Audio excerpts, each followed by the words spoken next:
Sore hari ini saya cuman mau cerita satu cerita. Tapi kisah ini akan menyelesaikan masalahnya orang-orang yang punya hutang. Ini langsung pada seger semua ini. Orang-orang yang punya hutang insya Allah akan selesai masalahnya berkat cerita yang satu ini. Tapi syaratnya satu. Syaratnya jangan matikan nabimu, jangan wafatkan nabimu, jangan hilangkan nabimu Muhammad sallallahu alaihi wasallam. Nabi hanya pindah dari alam dunia pindah ke alam barzah, pindah ke sana. Bahkan tubuhnya Nabi tidak mati, tubuhnya tidak mati. Nama kematian buat Nabi hanya keluarnya roh dari jasad. Tapi jasadnya enggak meninggal, jasad Nabi tidak mati. Baru jasadnya syuhada saja masih hidup. Sayyidina Hamzah radhiyallahu taala anhu setelah 40 tahun kuburannya digali karena mau dibuat jalur perairan, dipindah. Ada salah satu alat gali yang kena tubuhnya, jenazahnya. Setelah 40 tahun masih mengucurkan darah segar. Setelah 40 tahun masih mengucurkan darah segar. Itu paman Nabi dan sahabat Nabi, sama Allah dimuliakan seperti itu. Apalagi Nabi Muhammad sallallahu alaihi wasallam. Di dalam Al-Qur'an jelas disebutkan orang-orang yang meninggal di jalan Allah, jangan kamu kira mereka meninggal. Justru Allah juga ngomong gak boleh mengira beliau-beliau meninggal. Bahkan yang ngasih nama hidup itu bukan saya. Yang ngasih nama hidup itu bukan ulama. Yang ngasih nama hidup itu bukan Nabi Muhammad SAW. Tapi Allah sendiri yang mengatakan bal ahya, mereka itu sungguh hidup di sisi Allah subhanahu wa ta'ala yurzakun. Dan bukan cuman hidup, ada yang hidup gak dapat rezeki, tapi ini hidup yurzakun, terus diberi rezeki oleh Allah subhanahu wa ta'ala. Itu baru kelasnya orang-orang yang syuhada. Lantas bagaimana dengan kelasnya imamnya para syuhada, imamnya para nabi, imamnya para rasul, yaitu baginda Muhammad sallallahu alaihi wasallam. Jadi rasakan dulu, jenengan semua, anda semua, kita semua punya nabi yang hidup di alam sana, yang bekerja di alam sana, yang bergerak di alam sana, gak pernah berhenti, terus memantau umatnya. Termasuk sore hari ini menerima sholawat dan salam jenengan semua. Diterima itu sholawat dan salam, karena ini kiriman ya, diterima oleh Nabi Muhammad SAW. Bahkan jelas alamatnya dari mana. Nah itulah bejonya saya, Majlis Ar-Raudhah. Padahal ini maulid Jamuri, betul ya? Nah tempatnya Majlis Ar-Raudhah, yang ngirim Jamuri, yang ngirim Jamuri dan kawan-kawan semua dapat dicatat oleh Nabi Muhammad sallallahu alaihi wasallam. Nah kalau udah seperti itu, apa keuntungan yang didapat? Ini banyak orang yang lupa, banyak orang yang gak paham, banyak orang gak ngerti. Di zaman Nabi Muhammad SAW ada sahabat namanya Jabir bin Abdullah radhiyallahu ta'ala anhu. Sahabat Jabir ini punya kebun kurma dan dia punya hutang kurma, kurma. Masalahnya utangnya sama Yahudi yang benci Nabi, benci Islam. Karena tidak setiap Yahudi benci. Ya, Yahudi itu bangsa. Istri Nabi Sayyidah Sofiyah juga seorang Yahudiyah. Yang dibenci itu adalah ajarannya Yahudi yang memusuhi Islam. Lah ini udah ajarannya Yahudi, orangnya Yahudi pula. Bencinya sama Nabi luar biasa. Ketika melihat ada satu sahabat punya hutang, belum bisa bayar, maka Yahudinya senang. Ini saatnya untuk menghina sahabatnya Nabi. Ini saatnya untuk merendahkan sahabatnya Nabi Muhammad sallallahu alaihi wasallam. Maka datanglah Yahudi ke kebunnya Jabir bin Abdullah radhiyallahu anhu untuk nagih utang. Ibu-ibu pernah diparani, ditagih? Tahu rasanya? Diparani gak punya duit, enak rasanya ya? Diparani sama orang yang badannya mungkin gede-gede, mungkin badannya tidak enak dilihat, wajahnya serem, itu tidak seberapa. Tapi kalau yang nyamperin ibu-ibu mulutnya cerewet, itu luar biasa. Mau bayar kapan utangmu? Utang nanti dibayar. Wah itu lebih dari pria-pria yang badannya besar itu, yang cerewetnya luar biasa, kalimatnya menusuk dan merobek-robek jiwa dan menyebabkan ibu sakit hati ketemu orang yang seperti itu. Hari itu Yahudi datang ke tempatnya Jabir. Nabi Muhammad SAW dimintai tolong sama Jabir, ya Rasulullah, tolong utang saya ini biar bisa ditunda, dibayar tahun depan. Yahudinya diajak bicara. Nabi ngajak sahabat, ini kerennya di sini, hebatnya di sini. Ada satu teman Nabi, sahabat Nabi punya utang. Uangnya buat bayar gak cukup, kebunnya buat bayar gak cukup. Nabi Muhammad SAW tidak duduk di rumahnya, tapi Rasulullah SAW ngajak sahabat-sahabatnya, yuk kita ke rumahnya Jabir, ayo kita ke kebunnya Jabir. Kasihan itu, Jabir digeruduk Yahudi, Jabir disamperin Yahudi. Ini Yahudinya lagi nagih Jabir, mau menghinakan Jabir. Berangkat Nabi Muhammad SAW bersama sahabat. Kemudian Rasul sendiri yang ngajak ngomong bicara si Yahudi. Artinya Nabi SAW tokoh masyarakat, Rasul punya jabatan, punya kedudukan, mau membela orang yang ditagih hutang, mau membela orang yang terlilit hutang. Saat itu Nabi belum punya duit, karena Nabi kalau punya duit tekno didum langsung, dibagi-bagi langsung habis. Apa sabda Nabi buat orang yang terlilit hutang? Kadang ini mubalih nggak paham, kemudian menyebutkan hadis yang seakan-akan orang meninggal punya hutang itu sengsara. Salah. Dulu Nabi Muhammad SAW bersabda, siapa yang meninggal punya hutang, saya tidak akan sholatkan jenazahnya. Maksudnya bukan karena benci, Nabi tidak mau nyolatkan jenazahnya dulu, minta sahabat yang punya duit, beres no ini, bayari hutangnya, sehingga masuk kubur udah selesai, gak ada hutang piutang. Kalau kita alhamdulillah sudah niru, kalau ada hutang piutang jadi tanggungan saya, tanggungan kami atau keluarga. Jadi Nabi nggak mau SAW ada umatnya yang meninggal dalam keadaan masih punya hutang. Makanya Nabi ngomong sama sahabat, tidak sama mulai sholat dulu sebelum hutangnya dilunaskan. Tapi begitu Nabi punya hutang, apa sabda Nabi Muhammad SAW? Siapa yang meninggal punya hutang, Nabi punya uang ya, siapa yang meninggal punya hutang, saya yang bayar hutangnya, saya yang lunaskan uangnya. Kalau dia nggak punya hutang, biar uangnya milik ahli warisnya. Kalau punya hutang, aku yang bereskan. Mana konglomerat sekarang yang berani ngomong begitu? Mana saudara yang berani ngomong begitu? Mana umat Islam yang berani ngomong begitu untuk orang yang tinggal di satu kampungnya? Yang di kampung ini yang punya hutang, kalau meninggal aku yang melunaskan. Mana yang seperti itu? Nabi Muhammad SAW bangkit membela sahabatnya, diajak ke rumah Jabir. Sampai di situ Nabi ngomong langsung sama yang namanya Yahudi. Yahudi, gini aja, kalau boleh pembayarannya ditunda, diundur, kasih perpanjangan waktu. Yahudinya ngomong, ya Abul Qasim, wahai Abul Qasim, julukan Nabi Muhammad SAW, wahai Abul Qasim, tidak bisa, hari ini juga harus dibayar. Bu, kalau jenengan ditagih utang 5 miliar, hari ini harus dibayar. Ngeluh atau enggak ngeluh? Ngeluh ya. Punya uang cuman 100.000, tagihannya 5 miliar. Pusing atau enggak pusing? Pusing. Lah ini Nabi Muhammad SAW datang, kasusnya begitu. Kebun kurma ini buahnya cuman sedikit, hutangnya bertonton. Jadi enggak mungkin bisa dibayar. Maka Nabi mengatakan kepada Yahudinya, tunggu sebentar. Kemudian Jabir bawa kurma sedikit. Disuguhkan Nabi Muhammad SAW. Itulah adabnya sahabat. Kedatangan Nabi sepunyanya apa ya disuguhkan. Ini ya Rasulullah, kurma muda disuguhkan. Setelah itu Nabi Muhammad SAW ngelilingi kebun kurmanya Jabir. Kebun kurmanya dikelilingi, dilihat muter, ya memang gak cukup. Jumlahnya buah kurma itu gak mungkin cukup untuk bayar. Maka Nabi SAW kemudian tanya sama Jabir, di mana biasanya kamu duduk-duduk di kebun kurma ini? Tempat yang biasa kamu gunakan untuk nongkrong. Kalau bahasa kita, gazebonya di mana? Ya, gazebonya di mana? Rasulullah tanya, di mana itu? Di sini ya Rasulullah. Saya biasa berteduh di sini. Ya udah, saya tak tidur sebentar. Bayangkan ini, ditagih utang sama Yahudi, ditinggal tidur sama Nabi. Tiruan. Maksudnya apa? Utang gak usah dipikirin. Yang nagih di depan ini ya, nggak dipikirin, tinggal tidur Nabi Muhammad SAW. Ini nanti bisa dicek di Syarah Fathul Bari, Syarah Bukhari ya.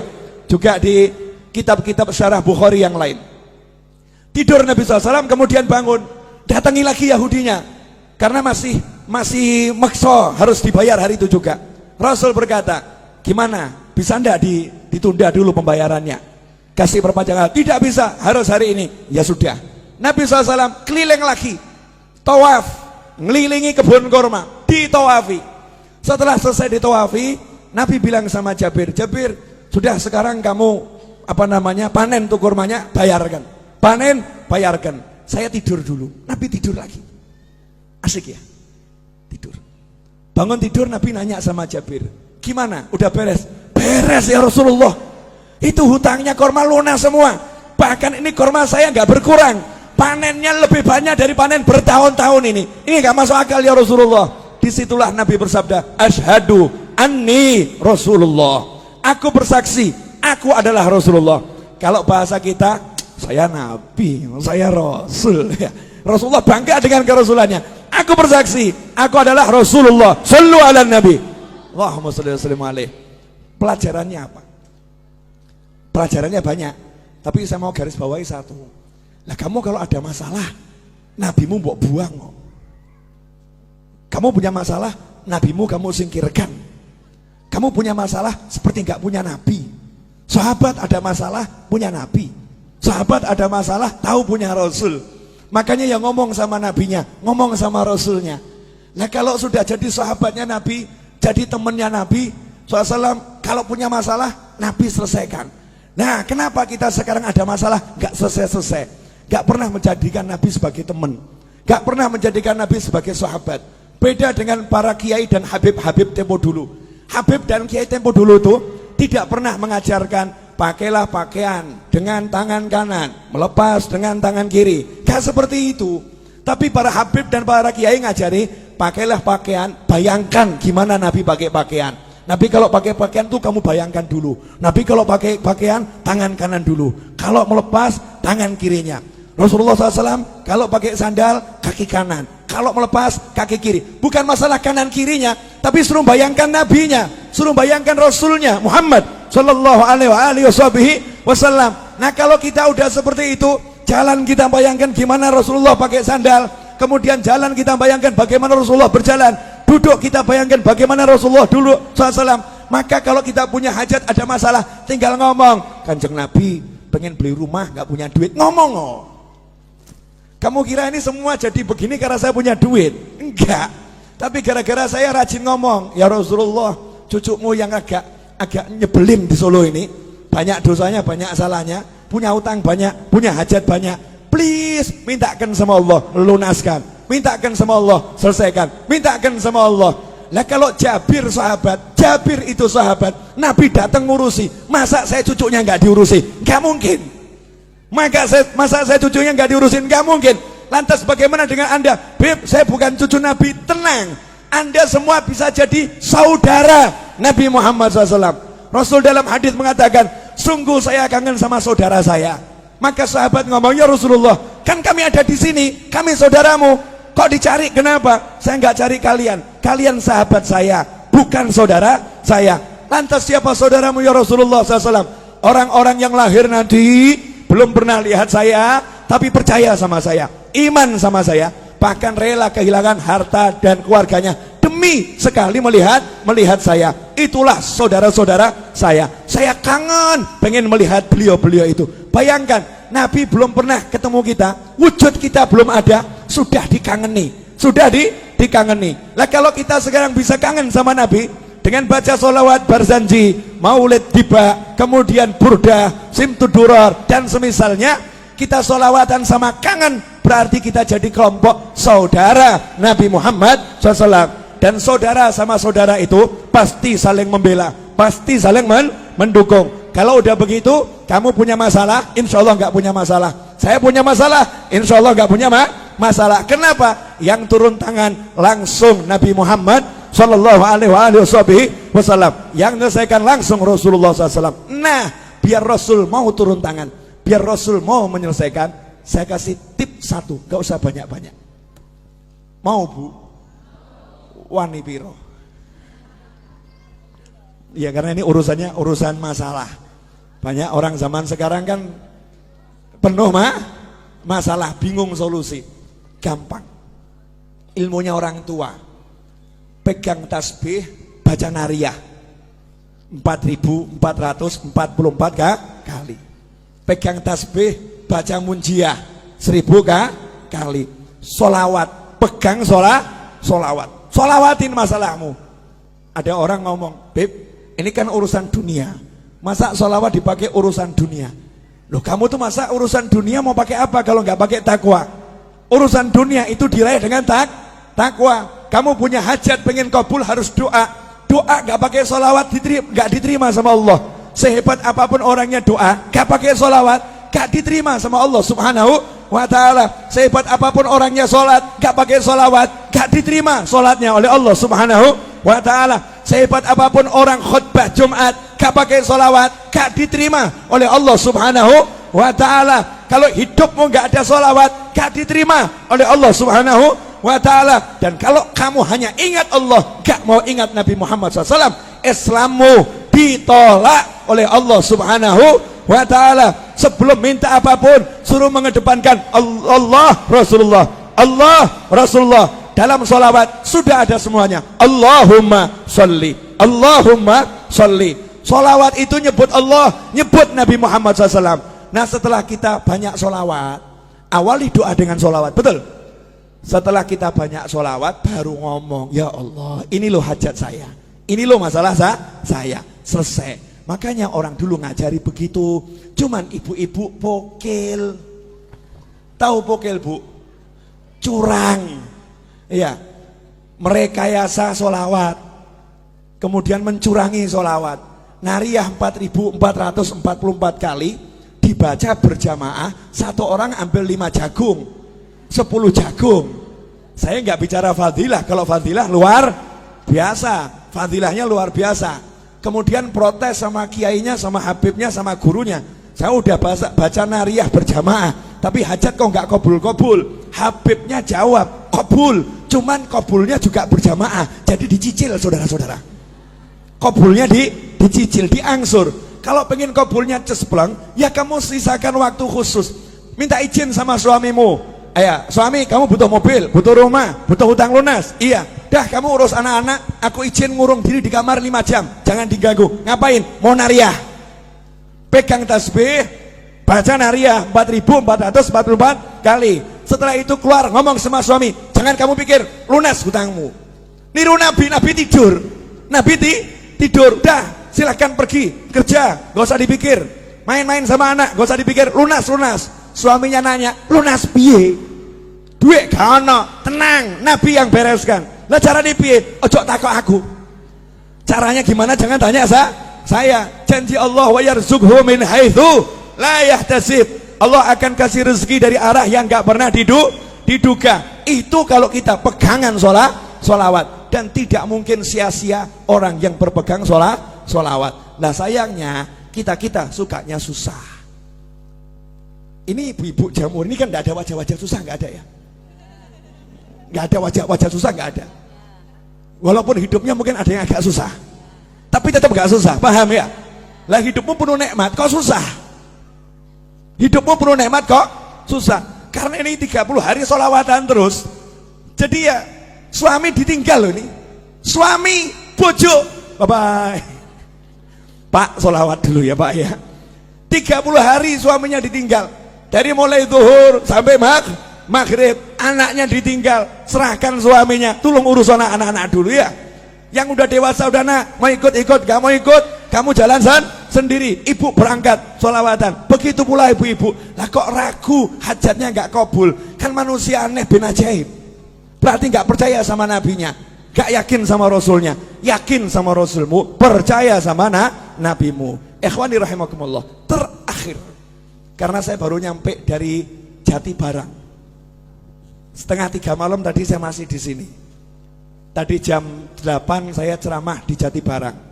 Ya, dari Jati Barang saya balik ke sini. Nanti maghrib saya ke Jogja insyaallah. Kemudian besok jam 6 pagi saya harus terbang ke Jakarta. Acara jam 9 sampai asar. Padahal asar saya pergi ke Bandung, jalan-jalan terus, asik. Enak toh? Wajah saya wajah lelah atau bahagia? Lah makanya, berarti enak atau enggak enak? Enak, jalan-jalan toh terus, asyik keliling terus ya, keliling terus. Ketemu orang mumet, saudara-saudara. Orang mumet yang bisa bahagia. Terakhir. Ini ibu-ibu, ini perlu dijelaskan. Saya masih ingat kata-kata Habib Anis. Ibu-ibu itu yang wirid-wiridnya jauh lebih banyak dari bapak-bapak. Bahkan mungkin ibu-ibu itu punya buku doa terbanyak dibandingkan bapak-bapak. Yang paling hafal doa-doa itu ibu-ibu. Doa pelunas hutang 1, doa pelunas hutang 2, doa pelunas hutang 3 gitu ya. Itu ibu-ibu. Saking mumetnya, wiridnya luar biasa, itu ibu-ibu. Nah gini Bu, yang di atas juga, pemirsa di rumah juga, sering ada orang yang ngomong begini, saya semakin rajin sholawat, kok rezeki semakin seret. Sejak ikut Jamuri kok bisnis saya berantakan. Sejak ikut Majelis Ar-Raudhah kok warung saya sepi. Warung saya sepi. Dulu waktu saya nggak pernah sholat, warung saya laris. Waktu saya mabuk-mabukan, rezeki saya lancar. Saya mendekat sama Allah, kok dunia menjauhi saya. Nah ini yang ngomong begini gagal paham. Gagal paham. Boleh saya membuat ibu-ibu lebih tercerahkan? Boleh? Bu, pilih duit atau sehat? Pilih anak atau duit? Gini, ulangi. Pilih duit atau sehat? Pilih punya anak atau enggak punya anak? Pilih punya duit tapi enggak punya anak, atau enggak punya duit tapi punya anak? Mesti ngeyel. Punya duit, punya anak. Kenapa saya nanya seperti ini? Maksud saya begini loh. Yang namanya duit itu kecil. Tahu kata Allah Ta'ala, dunia dan segala isinya la ta'dilu janaha ba'udlah. Dunia dan segala isinya tidak sepadan dengan sebelah sayap nyamuk. Sebelah sayap nyamuk sama dunia, maqablal akhirah, semuanya itu. Planet-planet, kemudian galaksi, antariksa, dan segala isinya, kalau ditimbang dibandingkan sebelah sayap nyamuk, kata Allah Ta'ala, masih berat sayapnya nyamuk dalam pandangan Allah. Artinya gak ada artinya sama sekali. Jadi kalau kamu punya duit seberapapun, itu rezeki yang remeh-temeh, rezeki yang hina, rezeki yang kecil, rezeki yang jelek. Karena jeleknya yang kafir dikasih, yang maksiat dikasih. Barang elek, silakan ambil, barang jelek, ambil, boleh saya minta? Oh boleh, barang elek, jelek, ambil, karena jelek. Barang bagus saya minta, nanti dulu, syarat dan ketentuan berlaku. Syarat dan ketentuan berlaku. Nah yang barang bagus apa? Bisa sholat, bisa zikir, bisa sholawat, bisa bekti sama orang tua, bisa puasa, bisa baca Al-Quran, bisa menikmati maulid. Ini rezeki yang luar biasa. Makanya ketika kamu mendekat sama Allah, kemudian kok duniamu kecil, kecil, itu tanda-tanda bahwasanya kamu dikasih rezeki yang sangat besar. Masalahnya duitmu seret, itu aja. Cuman duit yang seret, tapi kan mata sehat, telinga sehat, kaki sehat, semuanya sehat, bisa menikmati majelis, bisa bahagia. Ada orang yang duitnya banyak, habis buat berobat. Ada orang yang duitnya banyak, habis untuk memuaskan nafsunya, nggak puas, cari bahagia, nggak bahagia. Lan jenengan modal masuk Jamuri, duduk silo, selonjor, senden, bahagia. Kok murah men ya? Gampang men nih, bahagianya, mudahnya luar biasa. Nikmat dari Allah Subhanahu wa Ta'ala. Kuncinya di situ. Buang dulu dunia dari hati, kecilkan. Gak ada manfaatnya nih, cilik, gak ada artinya. Setelah bisa kamu buang, nanti di situ dunianya akan datang. Bahasa saya begini, perempuan cantik itu kalau dikejar semakin gaya. Betul? Ini pengalaman pribadi ini. Ya, pria tampan kalau dikejar juga semakin gaya. Tapi kalau dicuekin pasti penasaran. Ini semua orang ngejar saya ya. Kok yang satu ini cuek-cuek saja ya? Akhirnya kebalik. Yang cantik tadi itu akan ngejar, betul ya? ngejar. Lah kalau kamu pengen dikejar dunia, cuekin dunianya. Cuekin dunianya. Kalau kamu cuek sama dunia, dunianya nanti akan penasaran. Kok aku nggak disentuh ya? Aku nggak dicari sama dia ya? Aku kok nggak dianggap ya? Dunianya akhirnya jor-joran. Ambil, ayo, tertarik sama aku. Ambil, tertarik sama aku. Kita tetap nyantai-nyantai saja. Cuek, nggak ngaruh, nggak ngaruh. Nggak ngaruh, nggak ngaruh. Itu kunci untuk menguasai dunia. Rahasianya di situ. Terakhir. Udah, ini saya ceramah bengak-bengok biar ngantuknya hilang kabeh. Karena ini jamnya jam ngantuk dari tadi jam 1 kan ya? Ngantuk. Terakhir ibu-ibu yang dimuliakan Allah Subhanahu wa taala. Jadi kalau ada masalah, gak usah bingung, gelar sejadah, pegang tasbih, baca sholawat. Selesai. Setelah itu ojo mbok pikir, jangan dipikir. Lanjutkan kehidupan, masak ya masak, ngobrol sama anak ya ngobrol sama anak. Dan jangan buka handphone, kemudian share sama temennya, sumpek aku sumpek. Nah ini gak selesai masalah ini. Sumpek, saya lagi banyak masalah. Semakin kamu nyebut, semakin sumpek itu. Semakin sumpek. Udah kamu duduk baca sholawat, selesai, gak usah di-share. Walaupun suamimu nyebelin, gak usah diurus, sholawatin. Selesai. Terus saya punya pengalaman, orang curhat sama saya, Beb, ini suami saya kok ngombak-ngambek terus nih, Beb. Pulang ke rumah ketemu suami wajah ngambek terus. Suntuk saya, Beb. Gimana caranya? Sholawat ono. Selesai. Jadi nanti kamu ngelus-ngelusnya sama sholawatin. Allahumma sholli ala sayyidina Muhammad. Di hati saja tidak disolawatin. Besoknya laporan lagi, Beb, alhamdulillah gimana? Udah nggak ngambek lagi. Silakan dipraktekkan ibu-ibu ya.